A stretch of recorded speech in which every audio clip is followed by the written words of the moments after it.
গ্রামের ডুবা থেকে কিভাবে মাছ ধরা হয় তাই থাকছে আজকের ভিডিওতে। হ্যালো এভরিওয়ান, আসসালামু আলাইকুম।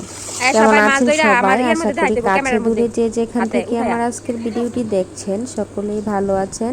আমরাও আলহামদুলিল্লাহ ভালো আছি। তো বাসার পাশে ছোট্ট একটা ডুবা আমাদের, তো এই ডুবা থেকে মাছ ধরছে, ভাবলাম ভিডিও করি। আর আমার ছোট ছোট দেবররা হচ্ছে মাছ ধরছিল, আর আমি ওদেরকে বলছিলাম যে মাছ ধরে আমার ক্যামেরার সামনে একটু ধরবা। আর তো মাছ প্রায় ধরা হয়ে গিয়েছিল, তেমন সময় আমি খবর পেয়ে তারপর আসলাম ভিডিও করতে। এজন্য হচ্ছে তেমন মাছ ছিল না, তো দু একটা মাছ ধরছিল। আগে তো প্রচুর পরিমাণে বড় বড় দেশি মাছ পাওয়া যেত, এখন আর পাওয়া যায় না। সময়ের সাথে সাথে সব কিছুরই পরিবর্তন হয়ে গিয়েছে।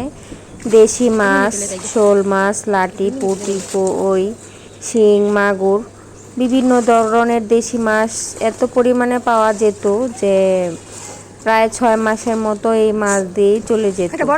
তো এখন মাছ পাওয়া যায় না, কি আর করার। তাও মাঝে মধ্যে হচ্ছে প্রত্যেক বছরে একবার শখের বসে হচ্ছে এখান থেকে মাছ ধরতে আসে সবাই। তো যাই পায় তাই নিয়ে আলহামদুলিল্লাহ বসে থাকে সবাই। তো তারা মাছ ধরছিল আর আমি বলছিলাম আমাকে একটু দেখাতে। তো ক্যামেরার সামনে হচ্ছে আমার ছোট্ট একটা দেবর নিয়ে আসছে দেখানোর জন্য। তো যতটুকু পেরেছি হচ্ছে আমি ভিডিও করার চেষ্টা করেছি। আজকের ভিডিওটি যদি আপনাদের কাছে ভালো লাগে প্লিজ লাইক, কমেন্ট, শেয়ার করবেন আর সাবস্ক্রাইব করে আমার চ্যানেলের পাশে থাকার অনুরোধ রইল। আর এই তো চারদিকে সবুজ আর সবুজ, ধান ক্ষেতের ধান এখনো বের হয় নাই। প্রাকৃতিক পরিবেশটা খুবই সুন্দর চারদিকে।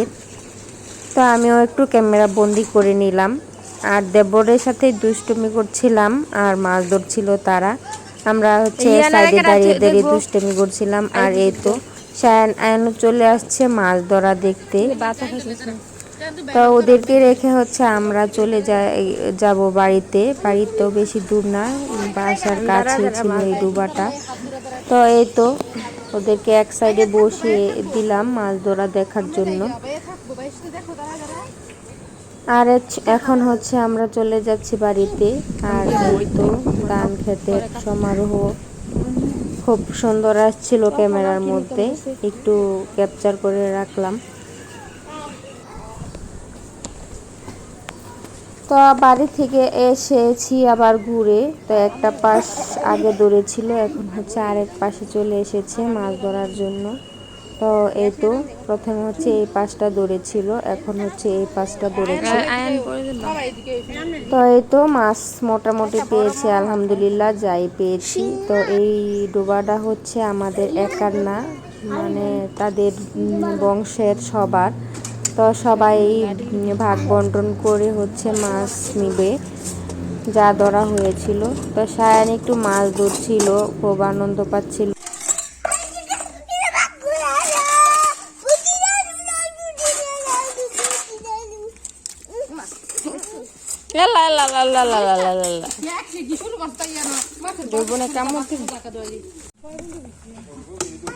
বন্ধ করে কোনো শেষ আছে?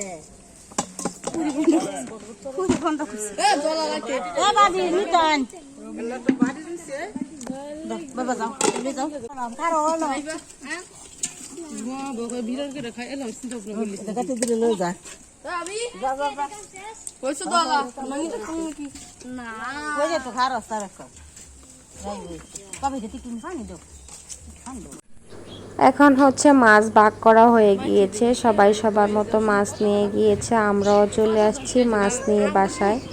এই তো আমাদের মাছ। এখন হচ্ছে আমি আর আমার যা দুইজনে মিলে মাছগুলো কেটে ধুয়ে পরিষ্কার করে নিব। তো এই তো আমরা দাবটি নিয়ে বসে পড়লাম মাছ কাটতে। আসলে এই মাছগুলো কাটতেও ভালো লাগে।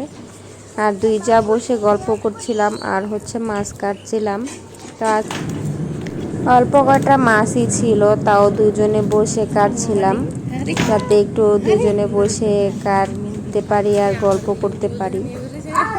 তো মাছ বেশি হওয়াটা বড় কথা নয়, একটু ধরা এটাই হচ্ছে সবার একটা আনন্দ, যেহেতু প্রত্যেক বছরই ধরা হয়। তো এইখানে দেখতে পাচ্ছেন শিং, কই, তারপর শোল মাছ। দেশি মাছ তো এখন কালের বিবর্তনে খুবই কম পাওয়া যায়, তো যাই পাওয়া গেছে তাই হচ্ছে ভাগ্য, সৌভাগ্য আমাদের, যাই কয়টা পেয়েছি আলহামদুলিল্লাহ। তো বাচ্চারাও চারপাশে দেখছিল মাছ কাটা, আর আমাদেরকে একটু ভিডিও করে দিচ্ছিল সায়ান। আজকের ভিডিওটি এই পর্যন্তই। সবাই ভালো থাকবেন, সুস্থ থাকবেন এই কামনা করে আজকে এখানে বিদায় নিচ্ছি। আবারও চলে আসব নতুন কোনো ভিডিও নিয়ে। ততক্ষণ পর্যন্ত ভালো থাকবেন, সুস্থ থাকবেন। আল্লাহ হাফেজ।